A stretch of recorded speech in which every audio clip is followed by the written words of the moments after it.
Baik, kita sekarang akan melanjutkan untuk mengerjakan soal nomor 2, yaitu kita buat statement posisi keuangan setelah pembelian itu diusulkan. Berarti pada tanggal tanggal 2 Januari gitu ya, tanggal 1 Januari di tahun pertama. Ya, berarti kita akan menyusun. Nah, ketika kita akan menyusun itu langsung aja di tahun 1 Januari di tahun kedua kok tahun pertama ya, setelah diusulkan. Oke, berarti kalau gitu kita akan membuat di sini ya. Bagaimana cara melihatnya? Berarti Anda copy aja.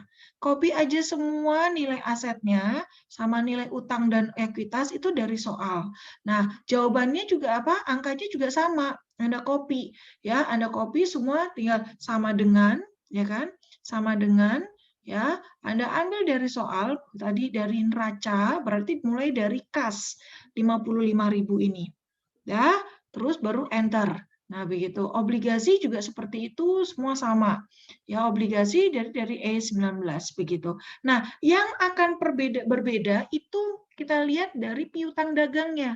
Yang tadinya 150.000 berkurang kan, berkurang 5% karena ada piutang tak tertagih. Berarti kalau gitu ya, Anda akan menyusun di sini ya, berarti Anda kurangkan 150 dikurangi dengan D7. Jadi berarti kalau gitu sama dengan Anda ambil dari soal piutang dagangnya ini 150, baru Anda selisihkan, Anda kurangin dengan Anda ambil dari jawab soal 1 tadi yang 7.500 ini. Jadi dari D7. Ya, jadi hasilnya 142.500. Terus nilai lagi yang berubah yang mana? Ini khusus tanah, bangunan, dan peralatan. Tanah, bangunan, dan peralatan ini Anda ambil langsung dari jawab soal yang tadi. Dari D16, ini D17, yang ini D18. Ambilnya mana, Ibu? Ambilnya Anda ambil dari sini nih. Ya, nih dari nilai yang sudah kita tadi tambahkan ya, dari yang awalnya tadi pada tahun pertama berapa baru Anda jumlahkan. Nah, ini jadi diambil dari mana? Ini angka ini 50 453 163. Anda ambil itu di situ ya. Oke, jadi 50 453 sama 163 ambil dari jawaban soal 1.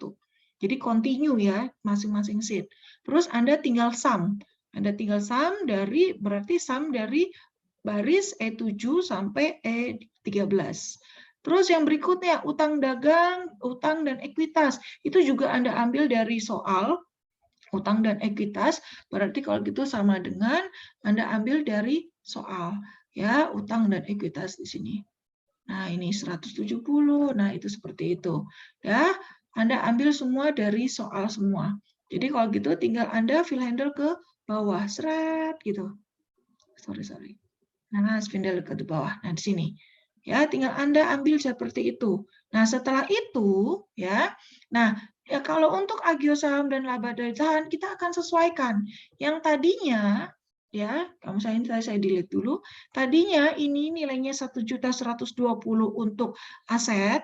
Nah, ini untuk utang dan ekuitas, ini saya jadikan satu agio saham dan laba ditahan, karena pasti ada perubahan toh. Selisih tadi selisih lebih, jadi saya jadikan satu saja. Nah, berarti kalau gitu cara menulis rumus di sini ya, caranya kita akan menselisihkan ya, untuk berarti kan laba ditahannya agio saham dan laba ditahan tuh kita harus membalanskan ini 1.120 total aset, berarti total utang dan ekuitas juga harus 1.120. Berarti rumusnya sama dengan ya, Anda kurangkan di sini 1.120 ya dikurangi dengan sum ya, buka kurung ya, baru Anda blok dari sini dari E17 sampai E21 baru tutup kurung. Jadi rumusnya E14 dikurangi dengan sum E17 sampai dengan E21. Hasilnya 200.000. Jadi kita sudah dapat menyusun statement posisi keuangan per 1 Januari tahun kedua. Jadi setelah kita buat statement posisi keuangan setelah pembelian itu diusulkan. Begitu. Nah, sekarang kita mau memperkirakan untuk menjawab yang soal yang berikutnya yang nomor 3. Ya, Nah, kita hitung berapa sih laba operasi bersih untuk tahun kedua setelah membeli perusahaan tersebut. Ya, kita gunakan rasio biaya depresiasi terhadap aset. Terus di sini juga given-nya diketahui sepertiga depresiasi itu dibebankan pada cost barang yang terjual. Atau di sini istilahnya cost of goods sold. Itu saya terjemahkan cost barang terjual, bukan HPP. Karena istilahnya cost. Cost itu diterjemahkan cost, goods of goods barang, sold itu terjual. Ya, oke. Nah, sekarang kita lihat, kita hitung dulu berapa persentase sebelum pembelian. Persentase sebelum pembelian, Anda hitung bagaimana? Ya, dari soal E38 itu dibagi dengan E23 ditambah E37. Maksudnya gimana? Di sini. E38 ya, ini 7.900 ya kan? Ya, dibagi dengan ya 7.900 dibagi dengan biaya depresiasinya tadi. Ya, kita ulangin lagi tadi kan E38 itu dibagi dengan, nah ini kan untuk bangunan, dibagi dengan bangunan ditambah peralatan. Ya, ya berarti kalau gitu Anda ambil bangunannya berapa? Ini E23 360 ya ditambah dengan peralatan. Kita mau ngitung berapa sebelum terjadinya apa? Sebelum terjadinya pembelian. Kita hitung dulu persentasenya. Berarti kan biaya depresiasi terhadap, tadi kan mintanya soalnya biaya depresiasi terhadap nilai asetnya. Nah, biaya depresiasinya berarti ya ini Anda totalkan di sini 360. Jadi berarti tadi 7.900 dibagi dengan 360 tambah 130. Ini ya. Sorry, 360 ditambah dengan kok 130. Ini jadinya E23 ditambah dengan E37. Maaf. Ya, jadi E23 bangunan 360 ditambah dengan E37 akumulasi depresiasi. Jadi saya ulangin, biaya depresiasi rumusnya biaya depresiasi ya 7.900 dibagi dengan nilai asetnya 360 dari E23 ditambah dengan akumulasi depresiasinya. Nah, terus jadi rumusnya ini E38 dibagi dengan E23 ditambah E37. Begitu juga yang peralatan. Peralatan juga sama. Biaya depresiasi peralatan ya dibagi dengan nilai aset peralatannya ditambah akumulasi depresiasinya. Ya, berarti kalau gitu E40 dibagi dengan E24 ditambah E39. Ini E40-nya, kita lihat E40-nya itu depresiasinya itu 9.000 ya. Kita bagi ya dengan apa di sini 130 itu dari E24 ditambah dengan akumulasi depresiasinya 20.000. Jadi kita mau lihat sih berapa persentase terkait biaya depresiasinya. Oke, jadi biaya depresiasi, kenapa Bu kok harus ditambah akumulasi depresiasi? Karena sebelum dibeli itu ternyata nilai bangunan dan nilai peralatan itu sudah didepresiasi, sudah dilakukan penyusutan. Terus estimasi biaya depresiasi ya dalam tahun kedua, berarti estimasi biaya depresiasinya tinggal Anda kalikan dari E12 dikalikan kalau bangunan ya dikalikan dengan 2%. Jadi Anda lihat di sini berarti Anda menghitung akumulasi depresiasinya dari E12 di sini ya 314 itu ya dikalikan, jadi dari laba kotor Anda kalikan dengan apa di sini dari laba kotor itu dari E12 ini dari jawaban soal kedua ya, dari nilai aset yang tadi kita sudah kita hitung ya, dari sini 453 ya E12 ya, dari soal kedua, jawaban soal kedua 453 Anda kalikan dengan 0,02. Terus yang berikutnya juga peralatan ambil dari 453 ya kan, 453 396 Anda kalikan dengan 6%. Itu estimasi biaya depresiasi dalam tahun kedua. Kalau ini tadi dalam tahun pertama, berarti fokusnya ke soal 1. Kalau yang ini fokusnya ke jawaban soal yang kedua, karena kita sudah susun laporan keuangan pada tahun kedua. Di situ khusus yang laporan posisi keuangan. Baru Anda totalkan. Totalnya berarti C7 sampai C8. Nah, estimasi depresiasinya dalam COGS-nya berarti rumusnya bagaimana? Anda kalikan nilai C9 itu dikalikan dengan sepertiga. Total dari bangunan dan peralatan itu Anda kalikan dengan sepertiga. Kenapa dikalikan dengan sepertiga? Itu sudah given. Di sini dibilang ya, sepertiga depresiasi itu dibebankan pada kos barang terjual di soal nomor 3. Berarti kalau gitu, Anda kalikan sepertiga, itu Anda kalikan dengan C9.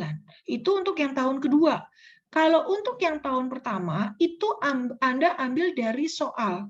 Berarti kalau gitu E38 ditambah E40. Jadi di sini, ya kita lihat sini E38-nya, di sini E38 biaya depresiasi ya tambah E40 berarti ini 7.900 ditambah dengan 9.000. 7.900 ditambah dengan 9.000 dari soal ya, baru Anda bagi dengan berapa? Anda kali dengan sepertiga. Itu estimasi depresiasinya. Karena tadi dibilang depresiasinya itu dibebankan pada kos barang terjual sebesar 1/3. Jadi ini jumlah, kalau tahun pertama tinggal Anda totalkan jumlah biaya depresiasi tahun pertama. Nah, kenaikan biaya depresiasinya berarti Anda selisihkan. D11 dikurangi dengan D12. Nah, sekarang tinggal kita buat statement laba rugi pro formanya seperti apa. Penjualan bersih, berarti kalau gitu Anda ambil dari soal. Ya, sama dengan E10 dari soal E10. Ya, ambil 860.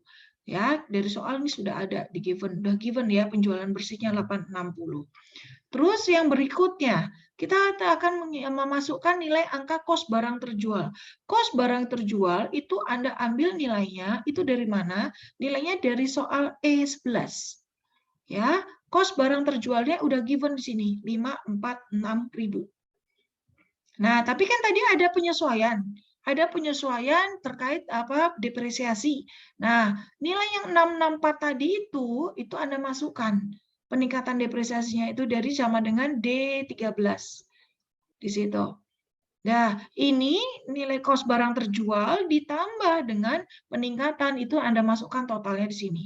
Jadi sama dengan D21 ditambah D22. Ini nilainya di sini. Baru Anda selisihkan. Itulah laba kotor.